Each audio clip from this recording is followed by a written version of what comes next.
NEET পরীক্ষার প্রশ্নপত্র ফাঁসের ঘটনায় কেন্দ্রীয় শিক্ষামন্ত্রীর পদত্যাগের দাবিতে এবং দিল্লির যন্তর মন্তরে আন্দোলনরত ছাত্র যুবকদের ওপর পুলিশের লাঠিচার্জের প্রতিবাদে সোনামুড়ায় বিক্ষোভ কর্মসূচি পালন করল কংগ্রেসের ছাত্র সংগঠন এনএসইউআই।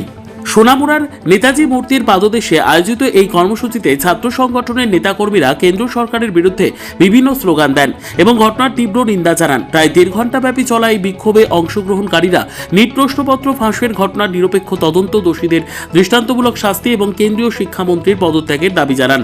বক্তারা অভিযোগ করেন, দেশের শিক্ষা ব্যবস্থার ওপর ছাত্রছাত্রীদের আস্থা নষ্ট হয়েছে। পাশাপাশি গণতান্ত্রিক আন্দোলনে অংশ নেওয়া ছাত্র যুবকদের ওপর পুলিশের লাঠিচার্জের ঘটনাকেও তারা গণতন্ত্র বিরোধী বলে উল্লেখ করেন। এনএসইউআই নেতৃত্ব জানায়, ছাত্রদের স্বার্থ রক্ষা এবং শিক্ষা ব্যবস্থায় স্বচ্ছতা প্রতিষ্ঠার দাবিতে আগামী দিনেও তাদের আন্দোলন অব্যাহত থাকবে। আপনারা জানেন, প্রতিনিয়ত প্রতি বছর নিট পেপার সহ বিভিন্ন প্রশ্নপত্র প্রতি বছর পেপার লিক হচ্ছে, কিন্তু এরপরেও শিক্ষামন্ত্রী এর দায় নিতে ব্যর্থ। শিক্ষামন্ত্রী এর দায় কোনো প্রকার নিচ্ছে না। আপনারা দেখেছেন নিট পেপার লিকের কারণে কত মায়ের বুক খালি হয়েছে। 22 থেকে 23 জন ছাত্র সেখানে আত্মহত্যা করেছে। সেই সুবাদে সেই দায় নিয়ে শিক্ষামন্ত্রীকে ইমিডিয়েটলি পদত্যাগ করতে হবে। এবং গতকালকে দিল্লির যন্তর মন্তরে ছাত্রদের যে শান্তিপ্রিয় আন্দোলন সেখানে চলছিল, সেই আন্দোলনে নেতৃত্ব দিয়েছিলেন সোনাম ওয়াংচুকজি। সেখান থেকে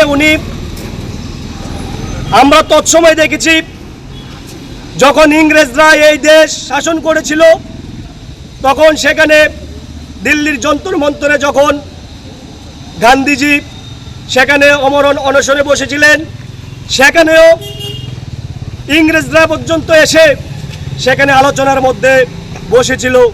কিন্তু আজকে দেখুন, এই সরকার সেই ইংরেজদেরকেও ছাড়িয়ে গিয়েছে। সেখানে ছাত্রদের সাথে কথা না বলে সেখানে ছাত্রদেরকে পুলিশ লেলিয়ে দিয়ে সেখানে ছাত্রদের মাথা থেকে শুরু করে পা পর্যন্ত ফাটিয়ে দিয়েছে।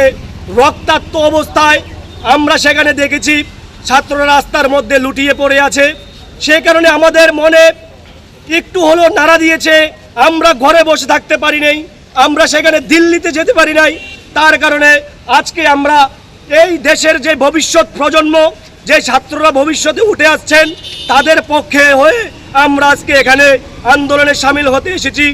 আমরা অভিজিৎ দীপকে আমরা জানাতে চাই যে আপনারা যে শান্তিপ্রিয় আন্দোলন করছেন, সেটা আপনারা যতক্ষণ পর্যন্ত ধর্মেন্দ্র প্রধান রেজিগনেশন না দিবেন ততক্ষণ পর্যন্ত আপনাদের আন্দোলন চালিয়ে যান।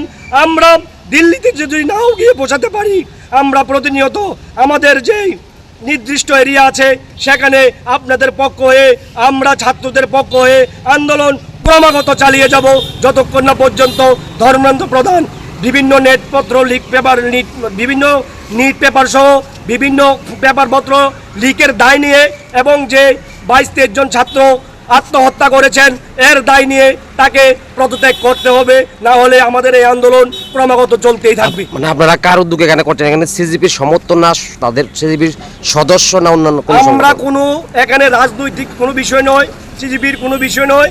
এখানে যে দিল্লির কালকে রাজপথে যেভাবে ছাত্রদেরকে লাঠিপেটা করেছে, তার কারণে আমাদের আত্মার মধ্যে ছাড়া দিয়েছে যে আমরা কিভাবে ঘরে বসে থাকি। আমরাও এই ছাত্রদের পক্ষ হয়ে আজকে ছাত্রদের উদ্যোগে আমরা এই আন্দোলনে আজকে সামিল হয়েছি।